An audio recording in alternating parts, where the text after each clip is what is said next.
But now it is a bit interesting because it has found a clear value zone in that $9 range. But the one I want to bring up that is interesting is Webull, which is offering a similar platform to Robinhood. And I actually made fun of this one after its IPO. It made the dumb chart of the week segment with this run up to 88 and then the crash way back down to 12 and then eventually to 965 where it found its floor.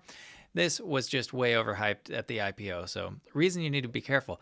But now it is a bit interesting because it has found a clear value zone in that $9 range. And we started forming our first higher low. And now we have a higher high on a pullback on some news of dilution today. They are raising funds to pursue new business ventures to try to be more competitive.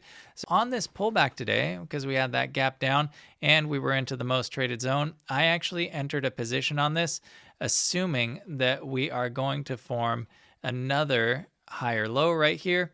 And the narrative, I suppose, would be that while it's lagging Hood and other plays like that, that it would catch some momentum from those other players in the space. And I'm not expecting this to go back to $88.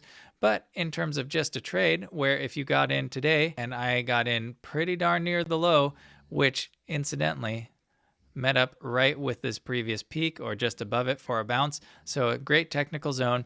You also have your invalidation of a breakdown there. If you break down, you know you might be incorrect. The most downside you would have is to that $9.70, $10 range right down here. So it's a fairly low risk to high reward play. I realize from $12, it's still, potentially 30% to the downside, but there really could be a lot of juice in this if you play it appropriately.